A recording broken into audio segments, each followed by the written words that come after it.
और इन तीनों अधिकारियों को इन्वर्टेड कामा में बताना चाहता हूं, ध्यान से सुन लीजिए इस प्रेस कॉन्फ्रेंस के मामले में। इस प्रेस कॉन्फ्रेंस के माध्यम से बहुत ध्यान से सुन लीजिए कि अब आपके द्वारा लिखे गए बयान और जिस बयान पर जबरन आप हस्ताक्षर कराने के लिए प्रयास कर रही थी, उसका साक्ष्य हमारे पास आ गया है।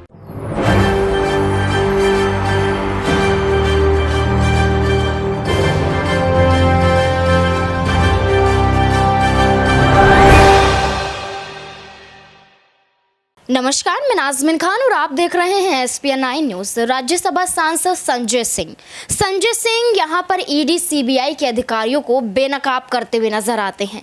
ईडी सीबीआई के अधिकारियों की बात कही जाए तो यहां पर मनीष सिसोदिया के खिलाफ चार्जशीट दाखिल की जाती है। तिहाड़ जेल में मनीष सिसोदिया बंद है, लेकिन यहां पर मनीष सिसोदिया को राहत ना मिल पाए, इसलिए उनकी संपत्ति को जब्त करने की बात कही जाती है। सिर्फ इतना ही नहीं, राघव चड्ढा पर भी शिकंजा कसा जाता है। इसके साथ साथ यहां पर अरविंद केजरीवाल, सौरभ भारद्वाज और खुद संजय सिंह को यहां पर रिमांड पे लेने की कोशिश ईडी सीबीआई के अधिकारी करते हैं। उनका सीधे तौर पर मानना यह होता है कि नई आबकारी नीति जिसमें घोटाला देखा गया है, इसमें पूरी आम आदमी पार्टी शामिल है और इसी को देखते हुए जांच के तहत यहां पर मोदी के इशारों पर जानबूझकर छानबीन की जाती है, जानबूझकर पूछताछ की जाती है और जब यहां पर सबूत नहीं मिलते हैं तो उसके बाद यहां पर सीधे तौर पर यह नहीं कहा जाता है कि आम आदमी पार्टी के किसी भी मंत्री की तरफ से हमें कोई भी सबूत नहीं मिले हैं, ये लोग बेगुनाह हैं, बल्कि ये कहा जाता है कि हम अगली बार फिर इस पूरे मामले पर सुनवाई करेंगे, हम इस पर अगली बार यहां पर एक्शन लेते हुए नजर आएंगे। ईडी सीबीआई के अधिकारी साफ तौर पर कहते हैं कि अगली जांच की तारीख दी जाती है। अब ऐसे में अरविंद केजरीवाल के साथ जो जांच हुई थी, आप सबको याद ही होगा, नई आबकारी नीति को लेकर ही ये मामला है और शराब घोटाले मामले में अरविंद केजरीवाल का नाम शामिल किया गया था, जिसके बाद संजय सिंह ने सीधे तौर पर ईडी सीबीआई के अधिकारियों को फटकार लगाई थी और साफ तौर पर यह कहा था कि ये साजिश नहीं चलेगी। मोदी सरकार के इशारों पर ईडी सीबीआई जो काम कर रही है वो यहां पर बेनकाब हो जाएगा और सीधे तौर पर खुद सुप्रीम कोर्ट में इस मामले को उठाते हुए संजय सिंह कहते हैं कि ईडी सीबीआई के अधिकारियों को यहां पर सरेंडर करना पड़ेगा और मोदी के खिलाफ सच उगलना पड़ेगा। और इन मुद्दों को लेकर संजय सिंह और क्या कुछ बोलते हुए नजर आते हैं, क्या कुछ ईडी सीबीआई के अधिकारियों को लेकर बोलते हैं, देखिए इस रिपोर्ट में। ईडी और सीबीआई इसका यही काम रह गया है। इसका मकसद कोई जांच करना नहीं, बल्कि देश के सबसे लोकप्रिय नेता अरविंद केजरीवाल, आम आदमी पार्टी, उसको फंसाना, उसको बदनाम करना, उनके साथ जुड़े हुए लोगों को जेल में डालना, उनको प्रताड़ित करना, यह काम रह गया है। देश की इन दोनों ईडी सीबीआई की जांच एजेंसी का काम गन पॉइंट पे बयान लेना रह गया है। गवाहों से गन पॉइंट पे बयान लेते हैं, धमकाते हैं, डराते हैं और बयान लेने के बाद फंसाते हैं, जेल में डालते हैं। सबूत कुछ नहीं, तथ्य कुछ नहीं, प्रमाण कुछ नहीं, घोटाला कुछ नहीं, लेकिन धमकाना है, डराना है। प्रधानमंत्री मोदी जी के निर्देश पर उनकी कठपुतली बन के नाचना है। यह काम ईडी और सीबीआई का हो गया है और कई प्रमाण हम पहले दे चुके हैं, आज और बहुत सारी चीजें आपके सामने रखेंगे। क्या भाषा बोलते हैं ये लोग, और इसके दो तीन बड़े किरदार हैं। एक संजय मिश्रा है जो ईडी के डायरेक्टर हैं, दूसरा वहां पर एक महिला अधिकारी है भानुप्रिया, तीसरे एक सीबीआई के अधिकारी हैं अनमोल सचान। आप कल्पना करेंगे, आप सोच सकते हैं कितना बड़ा आपराधिक कृत्य अधिकारी कर रहे हैं, कितना बड़ा अपराध अपने ड्यूटी के साथ। मैं इन सभी अधिकारियों से कहना चाहता हूं, नरेंद्र मोदी जी तो 75 साल के बाद सन्यास ले लेंगे, लेकिन आपको तो आगे भी नौकरी करना है। न्याय कीजिए, ईमानदारी से अपनी ड्यूटी का पालन कीजिए। ये डराना धमकाना, ये गन पॉइंट पे बयान लेना, ये कान फाड़ना, ये कहना कि तुम्हारी बेटी कॉलेज कैसे जाएगी देख लेंगे, ये सब बंद कीजिए। किसी के बाप को बुला के बैठा के धमकाया जा रहा है, किसी की पत्नी को बुला के बैठा के धमकाया जा रहा है, किसी की मां को बुला के धमकाया जा रहा है। मां बाप पत्नी को पहले अपने साथ एक कमरे में बंद करके रखते हैं, उसके बाद जाके जेल में कहते हैं कि वो सब हमारे कब्जे में है, बयान दे, नहीं तो ये कर देंगे वो कर देंगे। और इन तीनों अधिकारियों को इन्वर्टेड कामा में बताना चाहता हूं, ध्यान से सुन लीजिए इस प्रेस कॉन्फ्रेंस के मामले में।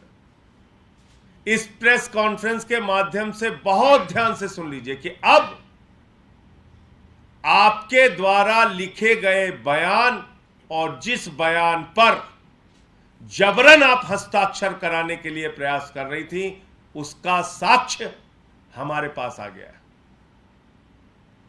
और समय रहने पर उसको उजागर करेंगे। बहुत सारे साक्ष्य आप लोगों के, हम लोगों के पास आ चुके हैं कि किस तरीके से आप ये पूरी जांच कर रहे हैं, किस तरीके से पूरा ये षड्यंत्र रच रहे हैं, पूरा खेल कर रहे हैं। उसके पूरे साक्ष्य हमारे पास आ चुके हैं। क्या शुरुआत की जांच की इन्होंने, और इस पूरे मामले में ईडी में आईओ तो है जोगिंदर सिंह, लेकिन उनकी कुछ चलती नहीं, वो कुछ नहीं कर सकते अपनी मर्जी से।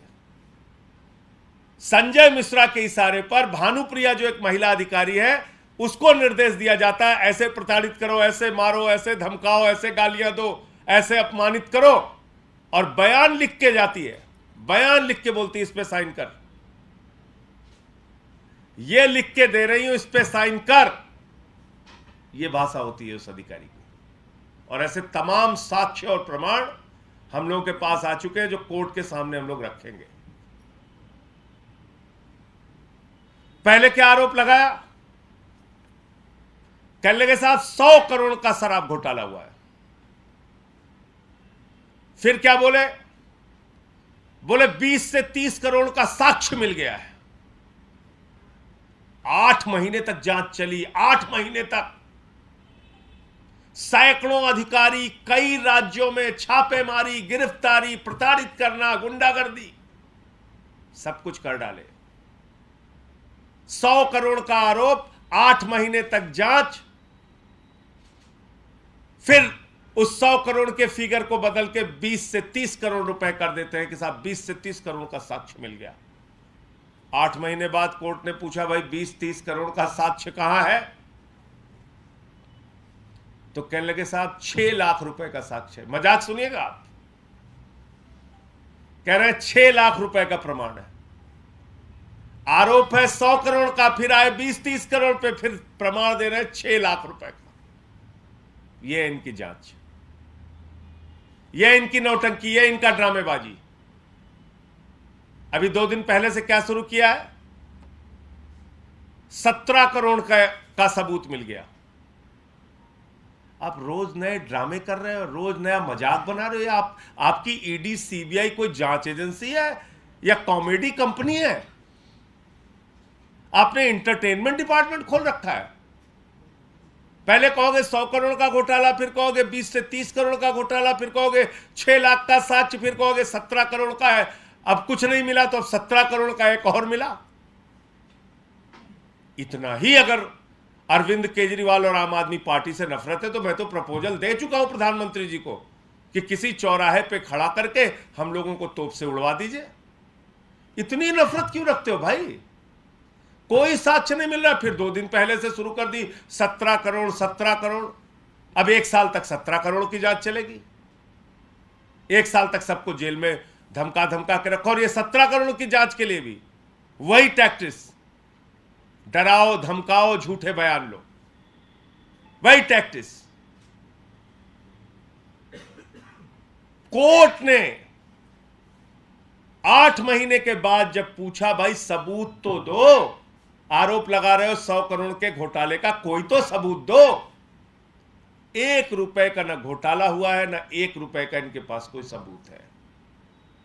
जैसे कि आपने संजय सिंह को सुना, सीधे साफ शब्दों में कहा जाए तो बाकायदा नाम लेते हुए संजय सिंह ने इन ईडी सीबीआई के अधिकारियों को साफ तौर पर कहा है कि अगर उनके खिलाफ यहाँ पर जांच नहीं रुकी, यहाँ पर झूठे आरोप अगर वो बार बार लगाते रहे, चाहे मनीष सिसोदिया तिहाड़ जेल में बंद है उनके खिलाफ लगाया गया या फिर यहाँ पर अरविंद केजरीवाल के खिलाफ लगाया गया, तो यहाँ पर सीधे तौर पर सुप्रीम कोर्ट में ये मामला उठता हुआ नजर आएगा। सुप्रीम कोर्ट में इस मामले को उठाने को लेकर सीधे तौर पर यह कहा जा रहा है कि इन अधिकारियों को सस्पेंड करने की बात सामने आ रही है और यहां पर अगर वो सस्पेंड होंगे तो प्रधानमंत्री नरेंद्र मोदी की पूरी सच्चाइयां खोल कर रख दें, उन फाइलों को यहां पर खोल देंगे जो यहां पर मोदी सरकार आम आदमी पार्टी के खिलाफ यहां पर उतारती हुई नजर आ रही है।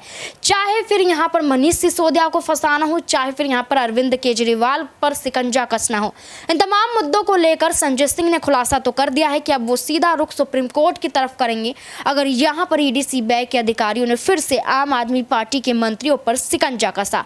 अब इस मुद्दे को लेकर आपकी क्या राय है कि क्या वाकई यहां पर गलत इस्तेमाल हो रहा है इन अधिकारियों का, सरकारी एजेंसियों का गलत इस्तेमाल हो रहा है? अगर इस्तेमाल हो रहा है तो क्या सीधे तौर पर इन अधिकारियों को यहां पर मोदी सरकार की पोल खोलनी चाहिए और यहां पर निष्पक्ष रूप से जांच करनी चाहिए? क्या है आपकी राय इस पूरे मामले को लेकर? कमेंट बॉक्स में जरूर बताएं। धन्यवाद।